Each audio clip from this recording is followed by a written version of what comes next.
hope you are all doing well. Welcome to the first episode of the Brawn and Brains podcast. Super delighted to finally be getting this kind of underway. Thank you for joining us. Obviously, I'm assuming at least if it's the first episode, then you're familiar with us already. But I'm Kevin Gomez. I'm with my friend Ben Stanners, hosting this podcast. We'll kind of introduce ourselves in a little bit and kind of our backgrounds and stuff. But yeah, welcome. This is just going to be a bit of an introduction episode with a bit of a Q&A.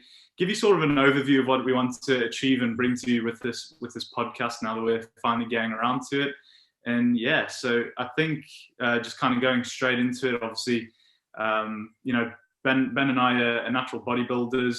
Ben, maybe you want to kind of give a bit of an introduction into kind of, basics of like competing and education and stuff, and a bit more background. And Absolutely. So I have competed on the bodybuilding stage twice, so I'm still very much a rookie.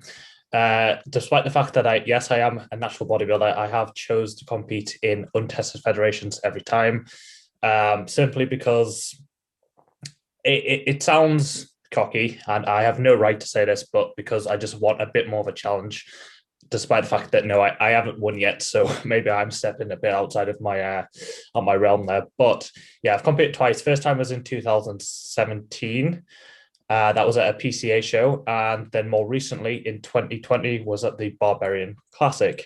But both times, what I will say is I've loved it. Honestly, it's indescribable, and if you don't know, you don't know. But going through a prep and stepping on stage, it's just so rewarding and almost euphoric that it's an incredible experience. A lot of people look from the outside and see that suffering, because there is a degree of suffering, but it's about more than that. It's about the rewarding feeling and the sense of achievement when you actually do step on stage and knowing that all your hard work can now be displayed. And it's just, it is an incredible feeling. So yeah, I've competed twice, and then looking to compete again, maybe next year, 2022, probably with Kev actually, 2023 again, or at the latest, something like that. Yeah, cool. Maybe you want to touch on education and stuff as well, because obviously you're now building up a bit of a repertoire of stuff you're involved with. Yes, so I'm pretty qualified because I believe in being qualified. That's something I'm very, I guess you could say, passionate about.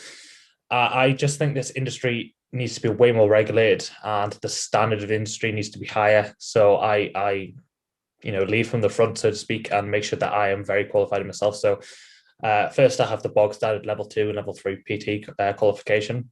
I also have a national diploma in sport, fitness, and exercise. I then have a bachelor's of science in health and exercise science. And now I'm currently doing my master's in clinical exercise physiology. Nice, very nice. And that's going pretty well, I take it. Yeah, it's going well. Yeah, it is going well. On a good route. I don't want to. Yeah, I'll not say much more about it now, because I don't want to jinx myself or put too much pressure on myself. But one day the goal is to do a PhD, so I'm trying to head that route right now. Yeah, well, that's awesome, because I mean, physiology is a very complex topic, and even kind of from the stuff that I'm kind of doing in my degree now, compared to the stuff that you've told me that you're looking at in your masters now, it does seem like an insane jump, and that you cover some really cool stuff in there. So yeah, it's certainly interesting. Yeah. Well, I'm Kev. I'm an aspiring natural bodybuilder. Haven't yet competed myself, but game plan is to hopefully do so next year in 2022. We'll see how all that goes. Eventually want to go into classic physique, but for the time being, aspiring natural bodybuilder, and we'll probably take to some natural stage in 2022. Alongside that, I'm also currently studying my Bachelor's of Science in Exercise and Nutrition.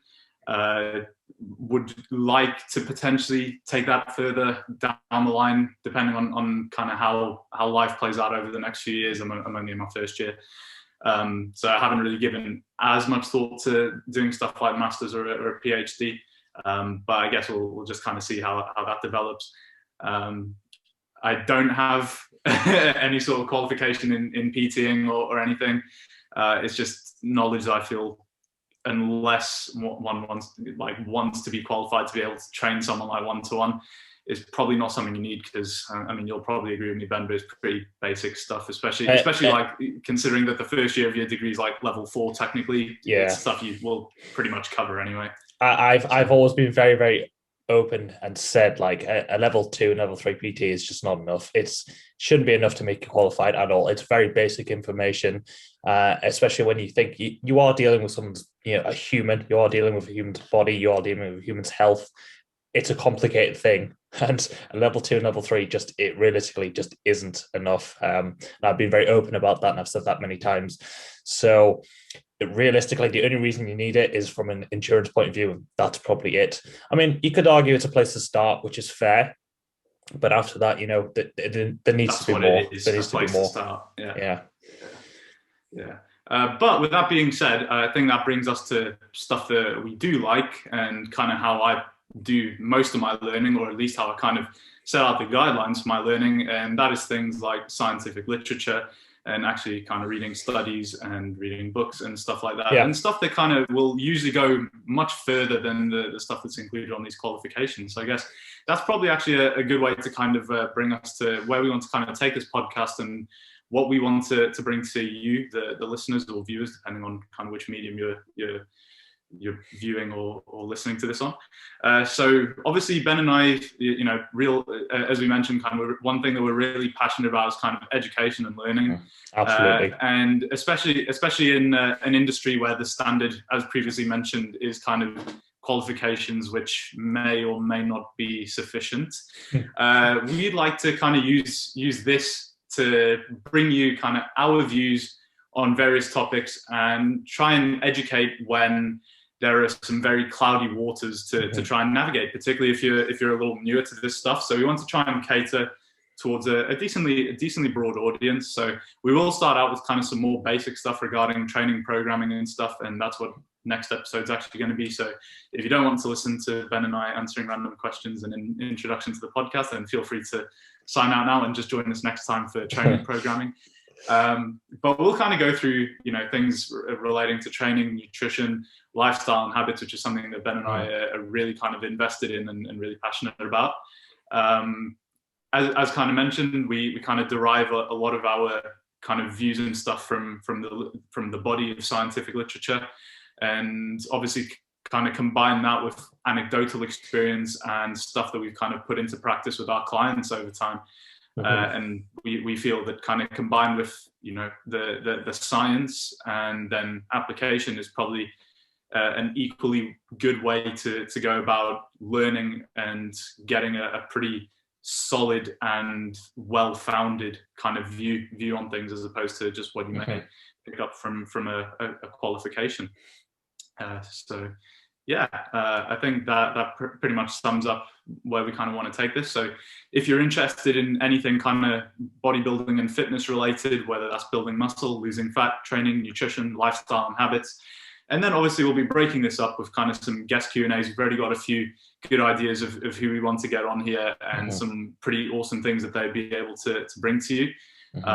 So if you're interested in any of that stuff, no matter what your level, if you're just getting into this, or if you're just kind of wanting to listen to a bit of a different viewpoint on things from a bit more of an intermediate level, then feel free to stick around, and we'll do our best to try and give you something that you can take away from this, whether that is something new that you learn, or whether it is just kind of, I don't know, maybe a more kind of critical approach to analyzing and thinking about things and your methodologies. Because I think particularly in the current climate, there's a lot of emotional attachment to ideas out there. So hopefully, absolutely, hopefully we can at least give things to think about. So that's the way that we kind of want to take this. This first episode, just wanted to kind of go through an introduction and Q&A. Yeah, absolutely. Yeah. Should we just crack on to the questions then? Yeah, I think that pretty much gets all the basics out the way. So cool. Let's go for it. Do you want to go first for that one? Yeah, I know exactly where to start because you've already brought it up. Just get the questions up here. So it makes sense because, again, you've kind of brought it up. Was one of my first questions is where to find reliable information and studies.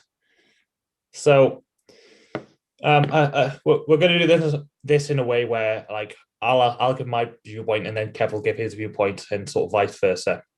So you get something from both of us. So my first take on that is that, to be fair, before any of this, you have to actually know how to understand and see what an actual good study is, which, again, I actually feel does require a certain level of education. Again, I'm doing my master's level now, so I'm being taught this stuff to a master's level, and yet I still think it's not something that's easy.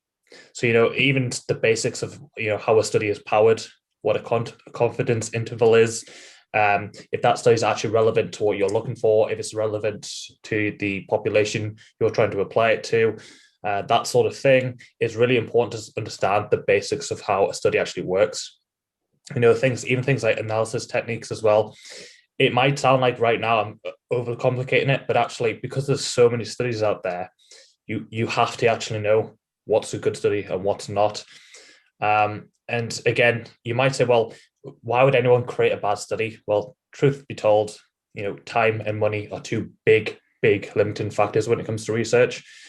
So because of that, I actually wouldn't say just anyone should be looking at a study and trying to read it and then trying to apply it, because, again, you might get it wrong.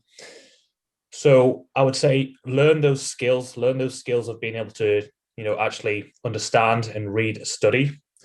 But in the meantime, go through sources such as, like, say, there's the Mass, which produce articles on, the current studies of the world.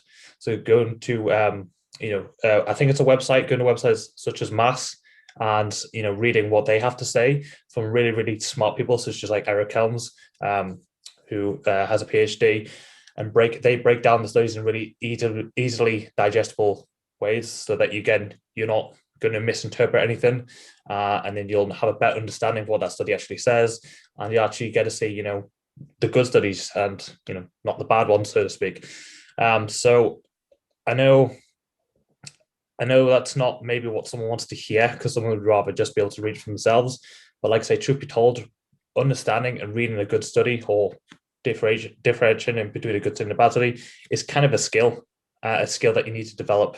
So that's my viewpoint. Well, for starters, I totally agree with kind of the whole skill element of kind of differentiating between good and bad studies. I think that we can even take it just even more basic than that. I completely agree with, like, everything that you said, kind of about kind of the statistics side of things. But I think even just for kind of the people listening, I think we can even take that to an even more basic level, and just even things like, well, for starters, read the whole study. As Ben was saying, when we get to kind of the idea of kind of, the statistics and stuff and significance intervals and all that good jazz, for starters, these will only really be elaborated on when we kind of look at kind of the discussions and results and stuff of the study. These aren't necessarily things which will be looked at, too in-depth in an abstract, which I think is a trap that some people fall into, like, just to begin with, just reading the abstract of the study and coming up with a conclusion based off that. But that kind of leads into my other kind of more basic point of just the method of the study and how applicable that study is to you. Because for example, you gave the idea of Eric Helms there. Now, I'm not going to deny that Eric isn't a very smart person and great at what he does, but is all of his literature very applicable to perhaps the people who are trying to interpret from it? Because I think, I could be wrong on this, but I think Eric Helms is the one who kind of developed the 5-day full body routine thing, trying to kind of optimize the ideas of volume and frequency. I know he definitely had some involvement and role in that. But I think that kind of stemmed from his research on volume and frequency. Yeah, what I will say is what I referred to there, the Mass, which, again, I'm pretty sure is a website, which, again, the whole point of that Mass, I think it's Mass Review or something like that, is to break down research studies and basically into easily digestible information that anyone can understand. And like I say, you know, that they know what's a good study, they know what's a bad study, so they're going to feed you these applicable good studies, which again, it's then from there, it's up to you to understand and decide which study actually does apply to what you're trying to use the information for, because that, again, that's critical. And again, understanding, does it apply to the population you want to apply it to? Again, that's critical. That was what I was going to get on to. Because actually, if I make a really, really quick point here, so this is something, a good example would be, you know, antioxidants around a training window. In young people, it has been very clearly shown in research that, you know, you don't want to take antioxidants around the training window because it blunts the signaling effect to build muscle. But in a different population, in older populations, it's actually been shown to have the reverse effect. It's been shown taking those antioxidants can actually help with building muscle. So again, that's a really, really simple and obvious way in which how research can differ depending on who you apply it to. So that's, again, just really critical to understand. Yeah, this is why I was also mentioning earlier about why I feel like it's important for the science to perhaps build guidelines for your understanding and viewpoints, but why it doesn't need to necessarily dictate them. Because as you mentioned there, you know, things like the participants involved in these studies matter a lot. So you do have a lot of people who like to like completely base their training all around, you know, what's perhaps shown to be optimal in the scientific literature. But if you're already a decently muscled bodybuilder, for example, and you're reading studies which, if you read the abstract, may kind of present you with some sort of conclusion that you want to take away. But if you go and read the method and you find out that it was carried out on like untrained individuals, or, you know, people, or they don't really give like a clear breakdown of how they actually monitored certain variables in training, in the training program. Because I mean, even if we look at things like training to failure versus how we actually train to failure, you know, these sometimes the design of these studies really does kind of dictate how reliable the conclusion that they draw is. So when I talk about kind of more basic ideas of what to kind of look for and getting good information from studies, something as simple as just the participants. So obviously that side of things we've just basically covered, you know, how important it is to understand an actual study and be able to actually read a study and draw the right conclusions from it. But let's assume you do have those skills, and then let's answer the question. So after that, let's assume you've got those skills. You don't need someone else to break it down for you. Good places, obviously, to find studies are, you know, PubMed, Cochrane Review, even Google Scholar. They're all places which will bring up good articles and good research that you can, as long as you know what you're doing, take good conclusions from. So they're easy places to get the research you're after. For sure. Cool. I think that covers that pretty nicely. Yeah. Okay, I'll let you do a question now. Alrighty. I think as we're kind of still closer to the start of this, I'm assuming you probably got asked quite a few different ones because people want to kind of know the backgrounds a little more. But what started your fitness journey? I guess I'll kind of start with that and then kind of let you add your kind of thing. So for those who don't know my background, because I'm aware not many people from high school will actually be listening to this, but I was always very out of shape growing up, especially for kind of the first, you know, large portion of my life. I was very involved in kind of academic subjects in school, but I didn't really do kind of much extracurricular at all. So I didn't really play any sports and stuff, but I always kind of looked up to, you know, guys like Ronaldo and movie stars. And I always kind of wanted to look good, but my lifestyle really didn't facilitate that at the time. And because I did see, you know, like these sports stars and stuff looking really good, I always thought that the conclusion was, you know, you need to play sports. And I mean, technically strength training is a sport, but what I didn't realize until further down the line when I started then getting into these like aesthetics guys like Jeff Seid and Ziz, actually I don't have to like play with a team and get involved in something else. I can actually just do this kind of thing for myself and reap rewards from it. So that's kind of how we got started in the very beginnings. As embarrassing as that sounds, to be taught to 1 minute be talking about scientific literature and then the next minute to be talking about being influenced by Jeff Side. By the way, I am cringing on the inside right now. But we all start somewhere, It was what I needed. Absolutely, it was what I needed to want to enter the gym for the first time. Yeah. And obviously then through kind of people I met through the gym and, just spending more time exposed to the industry as a whole, that's when I then kind of got more and more involved in kind of the actual more hardcore bodybuilding side of things. And it kind of just developed and snowballed until here I am now. And I think there'll be another question in a bit that'll kind of develop a little more on that. So I'll leave it at that for now. Yeah, so I was very, very sporty growing up. I played football, which I absolutely loved, and I still do love. Honestly, sometimes I think right now I would still be able to love to play for a team because, again, I loved playing football growing up. So it was very, very sporty. Won a lot of awards playing football. So I was pretty good at it, to be fair. But I did stop playing football eventually. It was around, I think it was around the time midway through high school or something like that, I stopped playing football because I stopped enjoying it, started to find it was actually a bit too much pressure at the level I was at. So I just stopped playing. So then, I had a gym membership, but I hadn't used it for a long, long time. But then again, in high school, when you're a teenage boy, it just started to become this social thing to do. So a lot of people from school went to the gym, me included. Was it to impress women? I don't know, maybe. But the thing is that I noticed I was just better at it than everyone else. Like I got stronger faster. I got bigger faster. I just, I noticed I had the genetics to do this. And I was just good at it. And because I was good at it, obviously I was reaping those rewards. It made me feel good. And so it made me enjoy it. And I realized it's something I wanted to do. I wouldn't say I was into necessarily bodybuilding back then, but I just liked lifting weights, and that's still how it is now. I just like to lift weights. I like to lift heavy. I like to, really get strong. That's what I enjoy, and that will never change.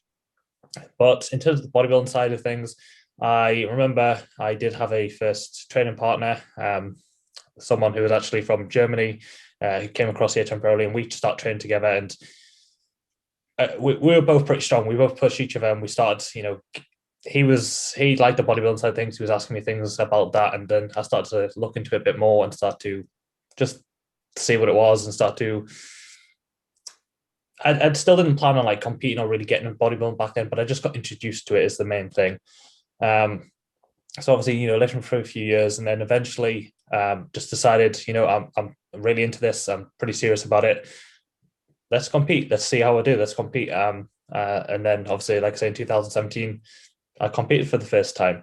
But again, it was I never got into all of this out of not feeling good about myself or feeling insecure or anything. I just got into it because I am sporty and I just genuinely enjoy it. And that's enough for me. Like, I don't need anything more from it.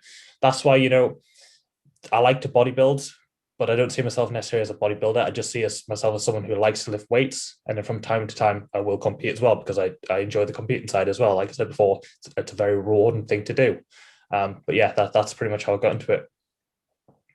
It is very interesting that it was almost kind of your ability to excel at that, which kind of pushed you further and further, where it was arguably more so my inability to excel at it, which kind of pushed me further and further. Yeah. And it's funny that you say that you seem to kind of progress very, very quickly, and that kind of drove you on and on and on. Whereas for me, it was kind of trying to then learn as much as I could so I could progress, because it wasn't maybe as fast as I would have liked. That's the interesting thing is, like, obviously you got into the learning side to be able to better your journey and better yourself. I got into the learning side because, again, just like I did with the lifting the weights, I started to learn more. I just found it fascinating. Like, I still do. I still find it truly fascinating. Just there's so much I want to know, and so much, I actually get excited about learning. Because it's just so interesting to me, and that's how I got into the education side of things. I remember in school, like say A level, I chose not to do A level PE because I thought, well, I don't care about that side of things. But then after, when I actually started to get into the education, I think I just realized again how quickly I was starting to take in information and understand it, and just how much I enjoyed it. And the more I found out, the more I started to want to know more, and it just spiraled from there. Again, I love the education side of things just as much as I love lifting the weights. I actually really like to teach people as well. That's another side of things I really, really enjoy. And to be fair, that really helps, because one of the best ways you can learn is to teach it to someone else. So for sure, yeah. So again, it's just that whole, pretty much all of what I do is because it really is a passion. It's something I just love to do, and something I really, really do enjoy more than anything. So yeah, well, you know, it's as you said, it kind of, you know, things start developing really. So you know, for yourself, you know, as you said, it just got more and more, and you just became so passionate about it. There's just more and more and more and more. Mm. And obviously for me, even though perhaps that kind of initial kind of, you know, push to get into the gym and start lifting weights was maybe a little more kind of self-centered, you know, just over time and exposure to the industry kind of led me to, you know, eventually start to be very much the same as you and really start enjoying learning things. And, you know, after a while, especially when you do have a little more information under your belt, then it becomes not so much what, but then more so asking how and why. And that's when you really kind of start digging into the holes to really just try and find out as much as we can. And yeah, I guess that kind of, you know, why we're here now, really. Absolutely. Yeah. Cool. That answered that question pretty much. Yeah. Yeah. Cool. Awesome. You got another? I have another. Let's find a good one. Okay. Let's see. Okay, let's take a slightly different route, I guess. Post-lockdown plans in relation to health, fitness, and bodybuilding. Okay. All right. So to start, you know, post-lockdown, it doesn't really change that much for me. You know, right now I'm still just trying to push, I'm trying to grow, trying to put on some size. The only thing is I just don't have a full gym, or don't have access to a full gym. But, you know, once we're back in the gym, once we're after lockdown, it's the same thing. It's just I'm going to keep pushing and get myself ready to be able to compete next year. That's still the goal. You know, again, it doesn't sound, it's not original to say anymore. Maybe it's even a little bit cheesy, but lockdown and no lockdown, we're still getting after it. We're still doing what we need to do to head towards our goals. So realistically, nothing really changes. It's still the same as just, let's progress and let's, you know, move forward in the right direction. Simple as that, really. Mm-hmm. Well, I'm surprised you didn't touch on this more so, but my plans after lockdown is to enjoy life a little more, just get back to a better sense of normality, which is just something hilarious for me to say, because obviously I'm the one who's known for being the proper strict one. To be fair, no, I can't wait to. Yeah. To be fair, yes. Obviously, because that's in relation to health, fitness, and bodybuilding, didn't necessarily in relation to life. In relation to life, yes, I cannot wait to get back to normality and just. I will be, obviously, again, I'm not. My aspiration isn't to be the best bodybuilder in the world. It isn't to even be a pro. I just do it because I love it. Yeah. But it's not my whole life. So yes, I will be going. You know, I will be going out when we can, for sure. But again, I'd go as far as to say that it kind of impacts all of it to a degree, because I think, you know, obviously just the mental health side of things and lockdown and getting kind of life back to normal and just being able to kind of enjoy those kind of liberties that we had, I'd say actually, you know, unless abused, of course, probably just puts you in a better kind of state all around to actually facilitate bodybuilding to an even better standard. So because, you know, very much the same for me. Not much has changed for me during lockdown, even with limited kit. Just, you know, playing around with kind of how to actually best keep pushing forward through this time. But, you know, because we have kind of taken that approach of not really taking our feet off the accelerate, then when it's over, it's just kind of back to doing the do, just back to just learning even more, training even harder, and just getting strong again. Doing everything we can. The main difference will be I'll have some, you know, a decent weight to actually be able to lift again, which that I'm so excited for. I cannot wait to be under that hack squat getting crushed again. absolutely destroyed. Yeah, that's what I'm most excited for. No doubt is just lifting some seriously heavy weight. I think that's one thing that actually probably should be kind of brought to people's attention. Obviously, you just have like the cable stack and some bands and a couple of like dumbbells. You're probably in an even worse position than me because you're obviously stupidly strong. Ben like Cybex hacks like 5 plates and can pull like stupid amounts. And in prep, so I can do more now. True, very true. Actually, yeah, good point to bring up. Obviously, I'm not being anywhere near as strong as Ben. I mean, I probably can make a little better do with what I've got. So that's worth bearing in mind. But yeah, no, it'll just be nice to kind of have, be able to have a greater exercise selection based on kind of our mechanics and have different machines to play with and stuff, and just have everything back and just make things more optimal. Not that anything has been bad now by any means, but just that ability to, a different level when it's still limited right now, Yeah, it's still no matter how creative you get, no matter how much you just apply your knowledge of exercise mechanics, it's still limited no matter what. So it does make a difference being the gym. And like I say, the root of all of this is just a love for lifting heavy. So it doesn't matter necessarily what I'm doing right now, because it's not directly what I truly love to do, which, like I say, is lift heavy. So, and just move some weight. So, I am just super excited to get back in the gym for that reason. It's just, I'm going to be interested to see where strength's at when I get back in the gym. I don't think I would have lost that much because I just don't. And also, like I said, I've been pushing body weight up anyway, so I should be fairly strong when I get back in the gym. But yeah, that's what I can't wait for. No doubt. Cool. Well, I've got a very good question to lead off of that one, actually. Actually, this is actually perfect. So you're allowed 5 bits of kit for a garage gym, excluding plates and accessories. What are we going? So I think excluding plates and accessories, I assume that also means like we've got like a bar and plates. I'm assuming that means. So what are we getting for a garage gym? I already know how I'm going to say this. Go on. I don't know how badly are we allowed to like abuse the pieces of kit that we get, because theoretically you can get some like really nice pieces of kit that can like tick off a few boxes in one. Because I don't know if you watch Chris Bumstead's YouTube videos, but he and Ian Vaille's garage gym, they've got this squat rack which has like a Smith machine attached to it. So am I allowed to say one of those squat racks ticks off squat rack and Smith machine? It's a machine, so technically yes. Yeah, okay. So I'm going to roll with that. So we've got a squat rack and a Smith machine all in the space of one. Obviously the bar and plates for use with the squat rack and stuff. Then I'm going to roll with... okay, no, this is more tricky than I thought. I'm going to go with... Oh, no. Oh, okay, I'm going to abuse this even further now. At MJ's gym, they've got that hammer strength where one side it's an incline chest press and one side it's a pull down. Oh, yeah, one that Jordan uses. Yeah. So I'm going to go ahead and abuse the situation further and say one of them. So we've now used 2 pieces of equipment, and we've got a squat rack, a Smith machine, a plate loaded pull down, and a plate loaded chest press. So lovely.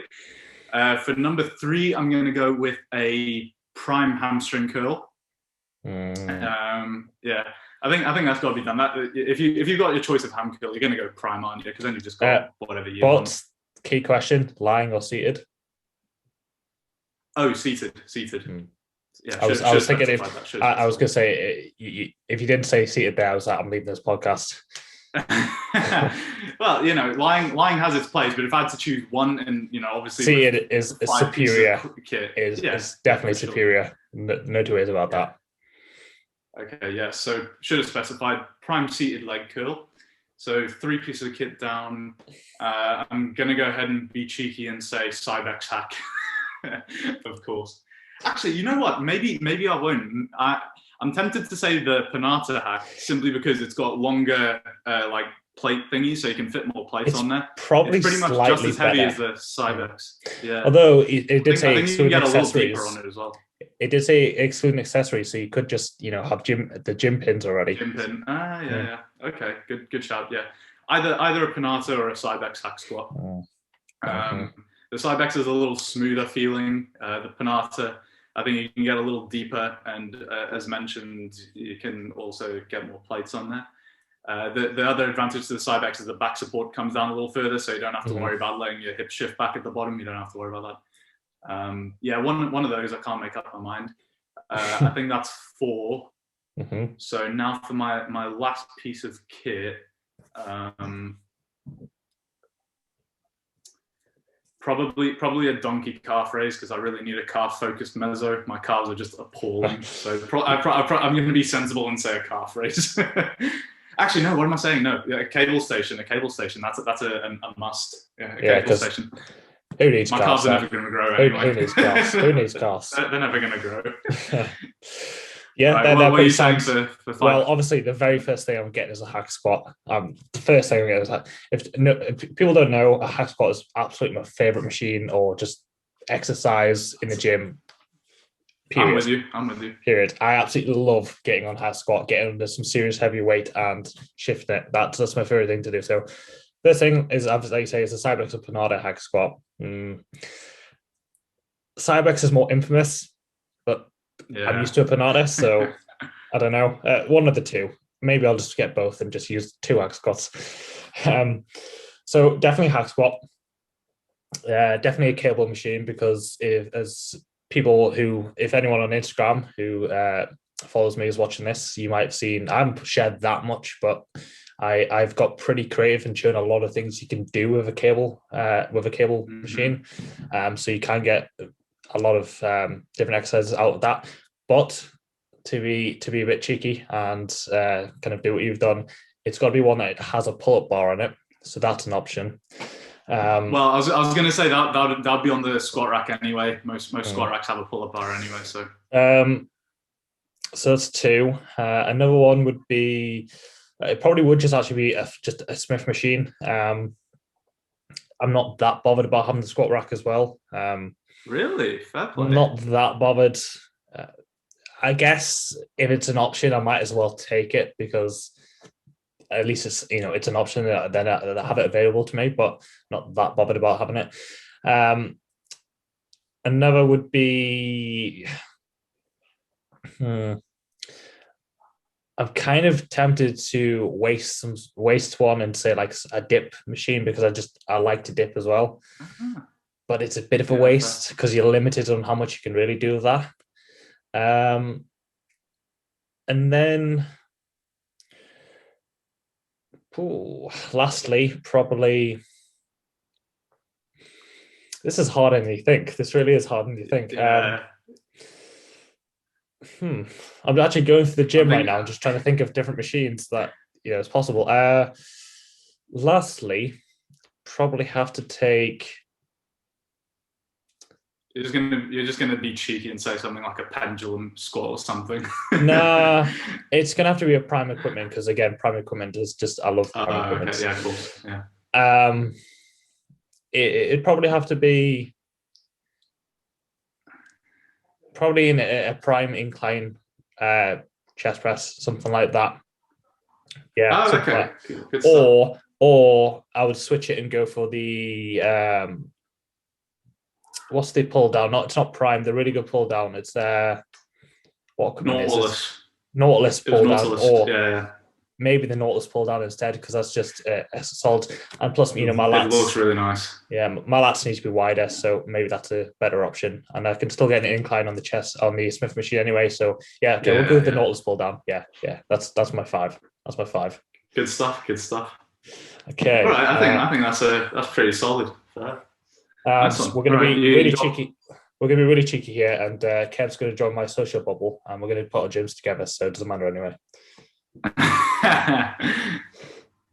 Okay, next question.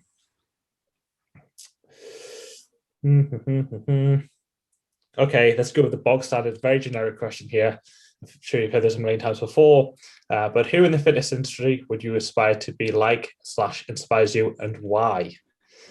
Okay. I got a very similar question, which I was going to spin it off, so I'm just going to quickly kind of chuck that out there. Yeah, chuck it out there. Go for it.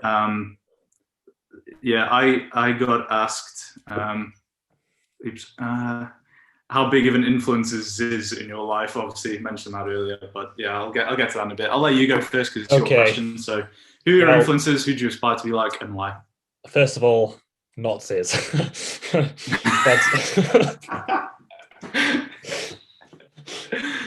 I was never one of them. It's too cringy I couldn't stand the cringe. It wasn't anything that represents what I want to be about at all. I'm gonna change your mind in a minute, but okay. Hopefully it's come across already that, you know, I love the educational side of things, and I love to lift brutally heavy and just, you know, push the weight and just lift hard in a hardcore way, so to speak. So first person definitely is Callum Raystrick, which is Callum of the Muscle Mentors, is definitely a big influence, or I aspire to be like, because just, again, it's not like, as you said earlier, he's someone that just uses all the scientific literature and just only sticks to that, and that's the rule. Whatever that says is must be, sort of thing.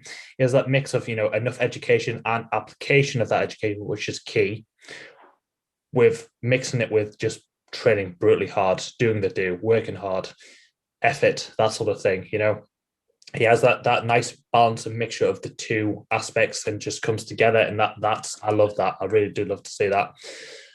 Someone else would be someone like Kasim Hansen, who's just really clued up on biomechanics. I knew these two are coming right off the bat. Too predictable, eh? Yeah. Again, Cass just so creative, so brilliant with biomechanics, and again, just the educational side of things. He's just so good. And then again, someone else who's just so smart is someone like Luke Lehman of Muscle Nerds. Again, just especially on like the physiology side of things, just so smart. And again, obviously, I'm doing my master's in physiology, so I really like that side of things. So again, he's just brilliant. Those three, maybe. I think that might be it, actually, in terms of aspirations and who I look up to and just things brilliant. No, I think right now that's who I can think of. That, I mean, those are three I knew straight away coming into this that I would say. So they are definitely 100% people I look up to and people I want to aspire to be like, for sure. Again, someone like Luke, I know he gets to, not right now with the pandemic, but he gets to travel around the world and teaching people, which is something I really want to do. So again, that's another reason why I really look up to him. But yeah, it's just those three are definitely tick the box on that for me, for sure. Yeah, nice. I've got like a real mixture. I think in the time that I've been involved in this, I've evolved so much as a person that a lot of people have kind of had a big influence on me. I think the one that needs probably to be given the most credit all around is probably Jordan Peters. I think a lot of people probably saw that one coming, and even though I probably stand a lot of other people kind of just as highly as JP, I think kind of where I was at the place in my life at the time, combined with kind of my history, he was really a huge influence on a lot of areas of my life, obviously, especially bodybuilding. I think he was the first person who really turned me on to bodybuilding as opposed to kind of like the aesthetics guys like Ziz and Jeff Side and stuff, because fun little story. I started training at Area 51 when I was just about to turn 17. I was 16 going on 17. So this was back in mid 2017. This was when Jordan was living in Crewe, I believe. So I was in Area 51 one day, and I saw this absolutely enormous monster with just ridiculous slabs of muscle on him, and I was genuinely frightened. I thought, hey, this guy could be a Mr. Olympia. This is what the Mr. Olympias must look like. I've never seen anything this big. This must be what like Phil Heath and all those guys look like in person. I just couldn't comprehend how big this thing was. And I went at him and I said to my mum, I was like, I saw this guy in the gym today. You would not believe how monstrously big this guy was. And it was only later that day when I was like searching through the Area 51 location on Instagram that I found out who JP was, and the rest is history. I think he only had maybe like around like 50k followers at the time, so he's like grown a lot since. But that's kind of how I got turned on a bit more to like the bodybuilding side of things. And then when I started to really kind of take this stuff more seriously, which is a question that I got, which I'll elaborate on later. He really forged my passion for much more hardcore training, fueled my passion for progression and relentlessness, which is something which really has kind of carried forward with me to this day, especially being someone who isn't the most genetically blessed by any stretch of the imagination. Jordan is someone who's really instilled that idea of relentless progression and acting, your actions reflecting your wants, and kind of all his teaching. So Jordan's a huge influence on me. But obviously then kind of going more into the educational side of things, which is obviously something I learned to love much more. Then people like, we share a lot of the same influences, obviously, but Kasim and Coach Kasim, obviously, again, for the same reason, is impeccable knowledge of biomechanics and stuff people can learn from him is just great. Callum Raystrick, obviously, again, just as you mentioned, for that kind of balance that he has, being very well educated, still, putting in a lot of hard work, also being kind of very business savvy, just kind of great all round, can teach you a lot about a lot of things. So he's really cool.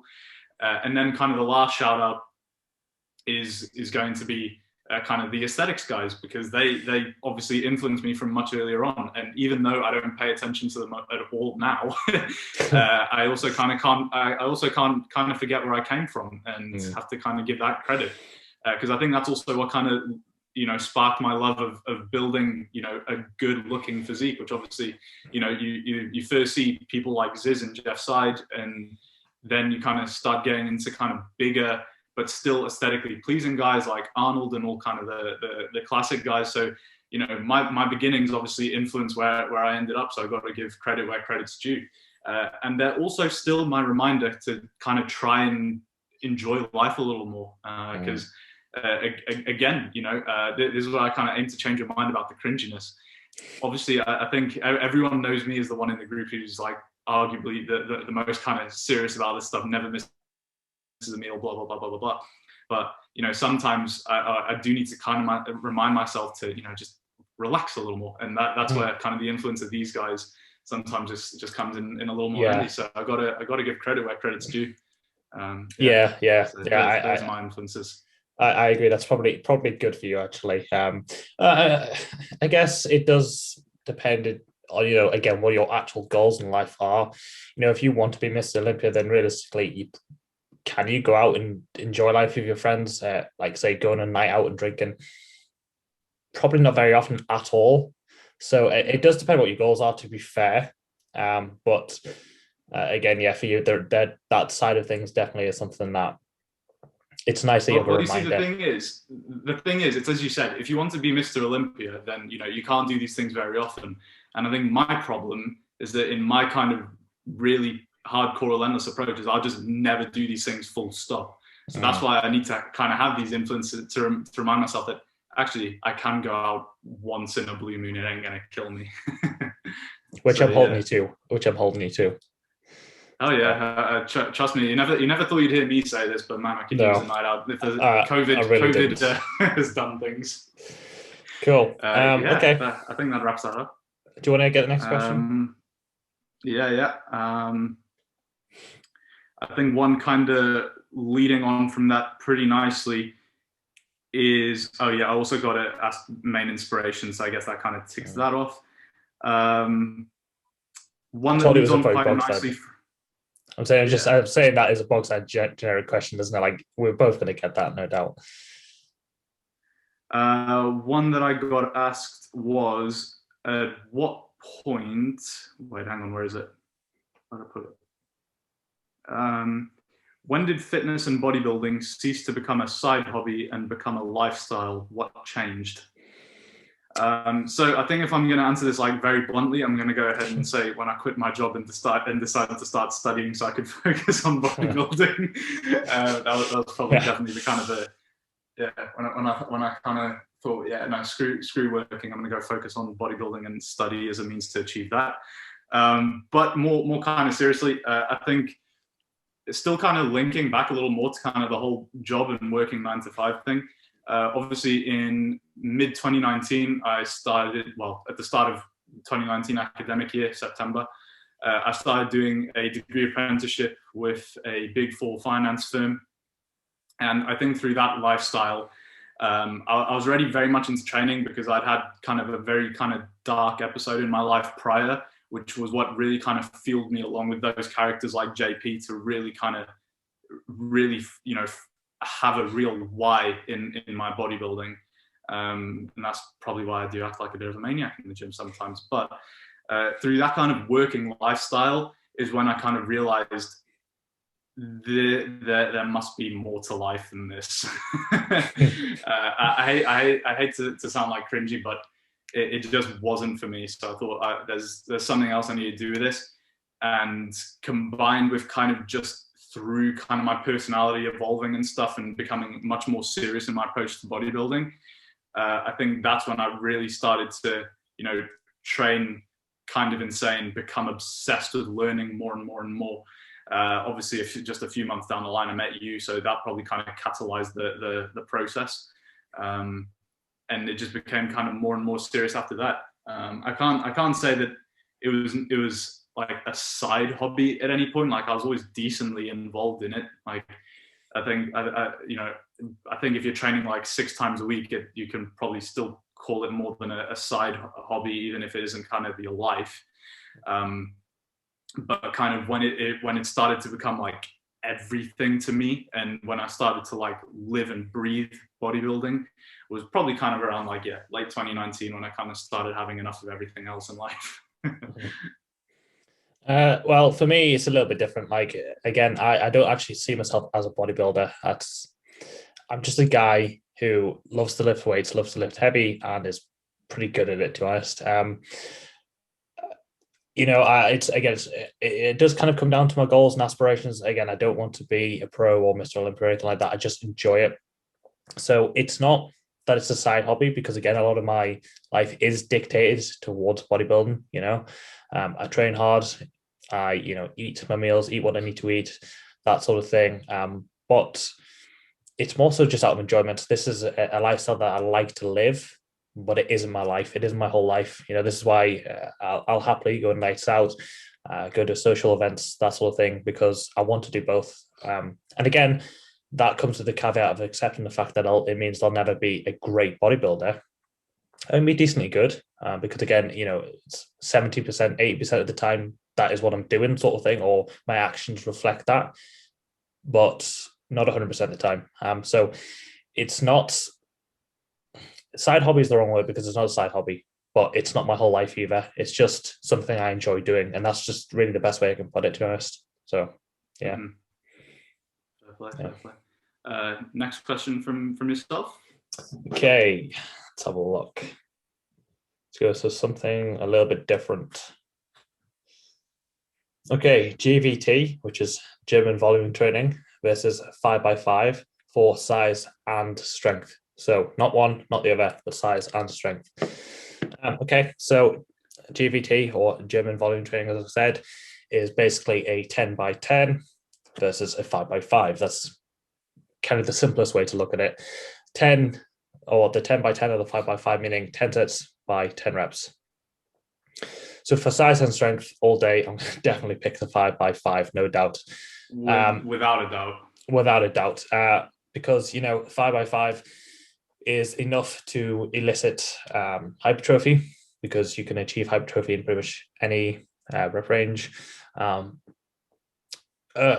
Okay, so you could maybe say it'll have not the biggest direct effect on hypertrophy, but it will certainly have an indirect effect on hypertrophy, because it will get you strong, and it'll get you strong fast, which is going to transfer into, when you do lift more in a hypertrophy style, it's very much going to transfer into that and accelerate that process for sure. If you're lifting more weights, you're going to get this thicker, denser look, without a doubt. But at the same time, the 5x5 is a very good way of getting strong, as I've already said. A very good way of getting strong. So, whereas a 10x10, it just becomes too much volume. Again, movement patterns are more likely to break down when you're doing that much volume, so that's not good for strength. again, from a recovery aspect, it's not great. Like, I'm not the biggest fan. I know like someone like Charles Poliquin really popularized the GVT, but I'm not the biggest fan of it. And again, all day I'm picking the 5x5 for sure. Yeah, I'd even add to that because I actually did look into it once. I think there are actually studies out there which showed like a pretty significant kind of decline in muscle mass following gym and volume training. I'll see if I can find the study and link it below. Yeah, I'd be interested to see that. I remember right off the bat having like negative opinions because the first thing I read about it was this study which showed some like negative effects from it. It makes plenty of sense to me because I think if you consider kind of how much junk volume you're going to kind of accumulate with like 10 sets, you know, you're either looking at those first sets being so ineffective and just contributing to your fatigue so you can get the 10 sets with that given weight, or, you know, potentially if you're trying to kind of take your own kind of spin on it and make it a little more intense, then you're looking at the later sets, you know, having such a big load drop off due to fatigue that the kind of mechanical tension is going to be minimal. So it just doesn't sound like a great recipe for hypertrophy in particular. So yeah, I'm definitely inclined to say 5x5 for sure. Yeah, I'd be interested to see that study because I don't actually think GVT is the worst either. I think in the right application, it can be used. But for the specific question, definitely a 5x5. That's no doubt in my mind, no doubt at all. If anything, actually, just as a side note, you know, if you haven't had access to very heavy weight, getting back in the gym, a 5x5 could actually be a really good solution for a lot of people. So, yeah, there's that as well. Cool. Let's see. I think we'll maybe do like two more of these, maybe three more. I've still got actually quite a few. I've got quite a few left, but obviously it is taking some time. So, yeah. Here's a decent one actually. Most overlooked thing in bodybuilding, in our opinion. I already know exactly how I'm going to answer this because obviously I've already listed my influences. I'm going to go ahead and say kind of shape, flow, structure. I think that's apparent across all divisions at the moment, especially if kind of people looked at kind of some of the shows that went on last year, where some of the judging was a bit maybe, to say the least, in my opinion. You had some questionable winners in some of the two bros in men's physique. I'm very passionate about classic physique and kind of how that's judged and kind of the look in classic particularly. I think there's more room for kind of lots of aesthetics in open bodybuilding, of course. But particularly in classic physique, I think there's a big kind of line to be drawn between what looks classic and what just looks like a small open bodybuilder. Mm-hmm. And I think that line is simply one's kind of flow and shape to their physique, which is why I'm a real huge fan of John Lofthouse at the moment in the pro league, and I think he's gonna make some waves in time to come, because I think he looks like he's straight out of the 70s, and his, you know, the flare of his lats, that not like overly androgenic, like super roided up look, if that makes kind of much sense. Like, you know, when people really do have ridiculously capped shoulders and, you know, so much vascularity that it's more golden era. Like he still looks like, I don't want to say this word because you know, competing isn't this word, but he looks healthy compared to kind of some of the others on stage, even in classic. Someone like John, I feel, looks healthy, and it looks much more old school. And then combined with those proportions and stuff, I think that's something that's massively overlooked in bodybuilding at the moment. When you look at people in more towards the golden era, like Bob Paris is one of my favorite physiques of all time. I think he was super underrated. Just these awesome proportions and lines and flow. I think that's what's most overlooked. Yeah. So I 100% agree. Again, assuming this question is asking about, you know, the actual judging and sort of, you know, being on stage, I agree. Shape is massively overlooked. And again, from personal experience, I can say again, when I last competed, again, not to toot my own horn or anything, but I have a very good classic shape, but they, you know, and I compete in classic physique, but they still went for size, despite. So again, the people I competed with weren't particularly classic. They weren't particularly classic at all. They were just, obviously, again, I competed in an untested federation, so they were just bigger than me. there was no shape, there was no flow, there was no classic lines, so to speak. Whereas I remember this very clearly. Yeah, I'm quite blessed to be in a position where I do have a physique that represents quite a classic golden era shape. But that got massively overlooked. I'm not, to be clear, I'm not bitter about that or anything. Again, I do it because I love it. I enjoyed that day so much. It was a great feeling to be back on stage. So I'm not that bothered that I didn't win. But just from a purely objective judging point of view, yeah, something like shape is just massively overlooked. And it's unfortunate because it's like, well, what's the point of classic if you're not going to judge them on, a natural classic physique? Yeah. It just doesn't make any sense to me. Yeah. Well, I think that actually brings up a couple of little points I'd like to kind of finish off with on that one. That's first off, I remember that day very clearly because I didn't have you winning, so this isn't even me being biased. Like, I didn't have you winning, like just from a judging point of view. But I remember the guy who got third place really did just look like a mass monster, and he had like a pretty significant like thick midsection. And I just remember thinking like, as you said, this is classic physique. This isn't just by design and division. It doesn't necessarily need to be judged exactly the same as bodybuilding. Sure, structure and shape and everything shouldn't come at the expense of conditioning and mass. We're still bodybuilders at the end of the day. But when the whole point of these different divisions is that classic physique is meant to look classic. So I think that wraps all that up pretty well. Yeah, cool. Okay, next question. So look.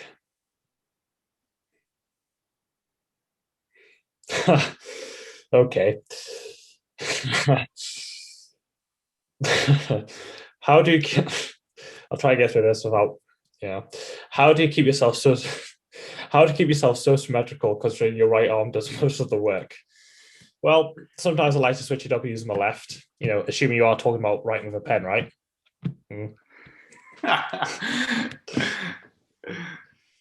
Yeah, that's my best advice. Oh, brilliant! You do pick up some good ones when you do Q&As on Instagram. All right, I think I've got like one more decent one. Then we can probably call it quits. I think we're going on now. So I've got it. It's goodbye me. Goodbye me. I've got a good one to finish off. Actually, I'm just seeing if there's anything else I've missed out on. Well, for starters, okay, I'll do two quickly because I've also got That's fine. Let's get the good questions in. Can I do the Dance of the Gods by Ziz? Well, I don't know what was expected from me from here. I don't know if they expect me to like start muzzing on camera or something. Do it. I'll wait for the festivals now that 21st of June seems to be the way out. So don't worry, I'll get that recorded. I'll get that recorded for you. And then the actual like decent question, which is probably a good way to kind of finish things off. Biggest regret in your journey? This one's going to be very obvious to me. It kind of encompasses a couple of things, but I'd say a mixture of paralysis by analysis, and as a result of that, not training hard enough for a very long time. So to quickly elaborate on that, I started kind of delving into kind of more kind of scientific training principles and reading literature. Maybe when I was around like 17, 18, this is when I started kind of plateauing from my newbie gains. I made really good newbie gains because I really did like try to train insane. I'll train like Schwarzenegger. I'll do a lot of volume, high intensity, train for a long time. And, for a while that worked because, in your beginning stages, your trainability is super high. And especially in that time in your life, stress is mega low. So it just increases your trainability even more. When I started to plateau, that's when I started getting involved in kind of more reading and science and stuff like that. And I think through that, I started taking advice from kind of the wrong people. Some people do, I'm not going to name any names, but some people do Science Explained series on YouTube where they discuss how to train in a more scientifically optimal manner. Some people who are much smaller, and I don't know why I'll take their advice now, go down the kind of route of, oh, you know, but those guys giving advice aren't natural, so, you know, they're just big because of what they take, and like to a degree that's true, fair. Some you know, just massive bodybuilders and IFBB pros you probably can't learn anything from, because some of them it is more so just the drugs, but you know, it's very context dependent on the source of the information. There are some, you know, like Jordan Peters, as I said, you know, people who really do apply the literature in a great manner. And again, don't just, you know, spew science, but look more kind of the application of said science into your training.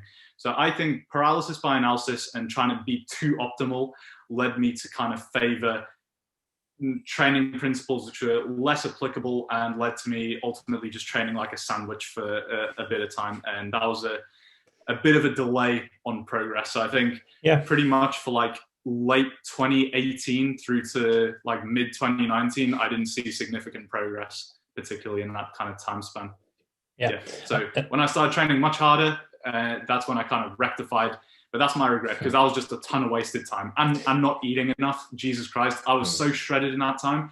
But again, so little progress because I just wasn't eating enough. So when I started being an animal and eating and training like super hard, low volume, sorted. But those are my biggest regrets. And that kind of links back to that first question of like, you know, where do I find good information? Well, again, this is why I say it's kind of a skill. You need to know and be able to differentiate between what's good and what's bad, and what's applicable and what's not, and so on and so forth.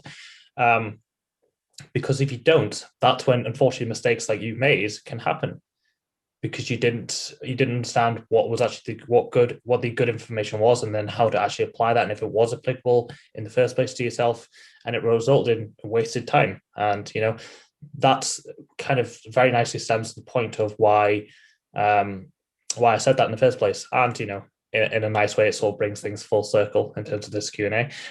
But yeah, for sure. But my biggest regret is nothing to do with bodybuilding. It's to do with coaching, for sure. So I was saying this to you the other day, how sometimes I just wish that in terms of my coaching process I have now, in terms of all my systems I have in place, I just wish I had that when I first started coaching, rather than, you know, how I did actually take the coaching approach. It's not like the service was bad or anything, because it wasn't, but it was just the actual the way in which I coached, like I say, the systems I had in place, just they weren't up to par. They weren't even close to where they are now, and it didn't allow me to have an efficient process. It didn't allow me to coach as well as what I could have, because that was the limiting factor. So I just wish that I had spent some more time actually really developing the coaching system itself before delving into that whole side of things. I think if I had, then my I guess my career would be more propelled than it is currently is. But I guess you could say, you know, I've learned from that. I've learned massively from that, and I can apply that into other areas of my life now. Is make sure that the product itself. So again, it wasn't the service, or wasn't my education, or my ability to coach, or anything like that. It was just the product itself wasn't up to par. And I know now in life, before I start anything new, make sure the product is damn good. Make sure you're happy with where the product's at. Make sure you have a product that you want to actually sell, so to speak. But again, in terms of coaching, I've learned from that now. My coaching systems I'm very, very happy with now. And it's just making a difference in terms of client results as well. So yeah, that's the only regret I have. But I have learned from that regret, or that mistake as well. So it's not all bad, but sometimes I just think what would be different now if I'd started with this sort of coaching process that I currently have in place. So that's it, really.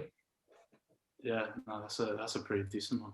But I guess, yeah, that's a good way to. It really did bring things full circle in a sense as well. Yeah, that's a good kind of sign off. So.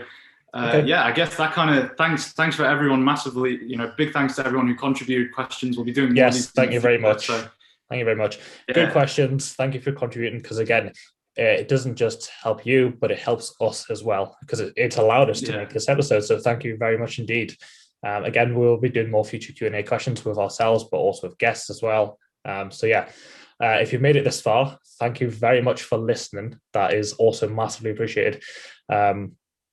I will say, you know, this is only our first Q&A, so it might not be quite as smooth as what we'd like. I know I'm not personally the best speaker in the world. I'm well aware of that. But hopefully it should only get better the more we do it. So again, thank you very much for your support. Thank you very much for listening. It really does mean a lot to us, more than you probably realize. So again, just thank you very much. Yeah, nice one, everyone. As mentioned earlier, our second episode will be diving into a bit of an educational kind of view on basics of training programming. So be sure to tune in for that one if you're interested. Please do, tune in and engage. As Ben said, that, you probably wouldn't understand how much this actually does mean to us. But with that being said, thank you, and we'll see you in the next one. So thanks. Yeah, thank you very much.